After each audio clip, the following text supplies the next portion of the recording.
is not all that matters in any business, but rather to have that consciousness of being able to give back something, not only to our customers, but even to the community and to all the stakeholders.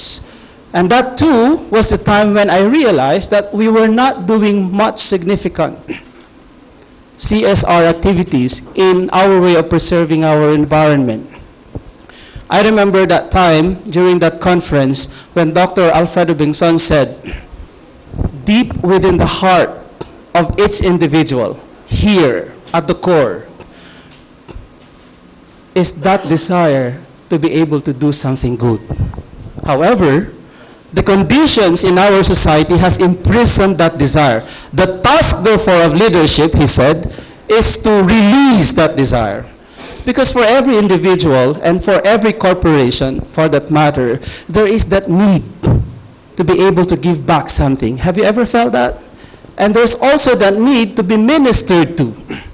And so therefore, the concept of CSR has to become part of our daily experience. And indeed it was. Because when we went back to our classes here, came down because that was in Antipolo, I realized that in the next subjects that I enrolled into, I saw the concept of CSR alive. Can you imagine? Even in classes like information technology, where you look for ways by which companies use information technology to leverage their position in a business, our professor taught us to look for sample companies who are successful leaders in their industries and use information technology to leverage their position in the business, but at the same time are incorporating CSR in their projects. And when we did all the research, you know, the impact on me was, we have always been very busy making profits. We were not doing anything in our business to be able to give back something to our customers, to the hospitals. Even in quantitative subjects like quantitative analysis, Professor Ante was encouraging us, and they were saying that in the projects, in the final presentations that we should be using, we were to incorporate all the mathematical principles that we've learned in quantitative analysis, like forecasting, queuing, things like that, for projects that have something to do with nation building. And so, you know, that became a culture. It built up. Even in our mindset, it became an expectation among students. So, you know, here in Ateneo Graduate School for Business, it is not an uncommon sight to see a class working together and mobilizing so that they would be able to do something to mobilize the community to do CSR activities. It is like that. It's very much alive. That's when I realized that CSR is not only a known thing to Ateneo, but it is integral into what it is doing. Because I've heard all of the professors saying almost the same thing. And so, you know, for me, that experience in the leadership conference was great. And when we started doing all the projects in our classes, we always have that concept of CSR. Let me just give you an example of a class that mobilized itself on how it was able to reach out to the community. This was a class project on childcare essentials for working parents. The target here was or were the busy parents, okay? How that the busy parents could be helped to be able to continue working while their children are being taken care of. This is a management dynamics class under Professor Miguel. And this group was led by one of our council mates, Ms. Sally Akupan. And for the sake of time, I couldn't recognize all the members of the group. But this was a very good project. The goal was nation building through educating the nurturers of our future leaders of the country. Because of the problem of busy working parents, that they couldn't just leave their children. This project was designed to bring the daycare centers close to the working place of the busy working parents. And this was the concept developed by the class as a way of attacking poverty. Because when they When the parents are empowered to be able to keep working because somebody is taking care of their children, then they are empowered. Then they are given the opportunity. Because just this morning, one of the definitions of poverty is given by Dr. Bengzon was lack of opportunity.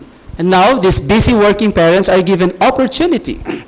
And that's one way of attacking the poverty. This is the group, and it's not very clear, but the challenge was quite big because they have to look for a place that they could hold this activity, and they have to gather forces, and they have to go out to convince business people to finance this project because they're coming from a zero fund, no budget at all. So what they did was that they grouped themselves into working committees. One committee would be getting in touch with parents. The other committee would be going out to look for sponsors for food. The other committee would go out and talk with child development specialists. Okay, and they did that work. And the project was launched, and it was called Working Parents Event. This was held in September 19, 2009. At the Hobson Lands in Fort Bonifacio High.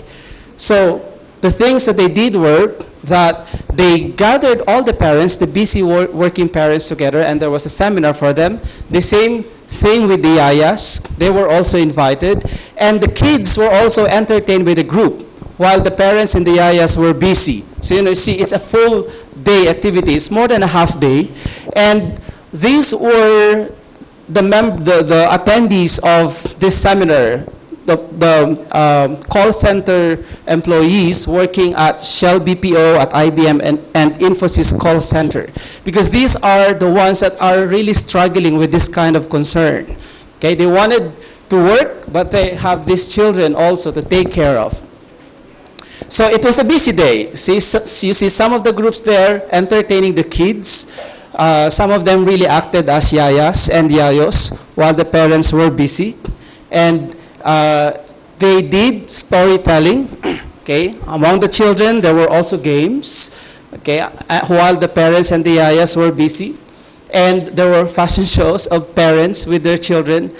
And you see here, while that was going on among the children, the parents were given insights by child development specialists on how to rear up and how to cope in this kind of a situation where parents had to work and they have very little time handling their children. There were also child discipline seminar. So one great thing that I would like to emphasize that was accomplished in this group was this.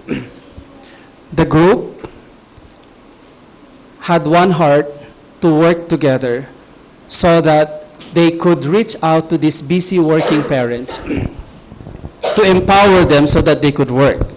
But the other thing, very important thing that I would like to emphasize here is that they went out. They went out of this classroom as a group and contacted their connections in the business industries, explaining to them the importance and the concept of this project and making them believe and buy in the value of this project. The bottom line was the target companies were those companies whose products are dealing with children, dealing with parents, with yayas and the adults. So they convinced them that by being involved in this project, they are doing something to their stakeholders. They are giving back to their customers. So the bottom line was free food sponsor, free venue sponsor, free services of the child development specialists, and free everything. It was a zero expense activity. But what was very interesting was how did the class convince the business entities to do something and to give back to their customers. You know, they also charge a participation fee for the parents of about 350 pesos, so that at the end of the day, there was zero expense. The project was implemented successfully, and they have cold cash of 25,000 on hand.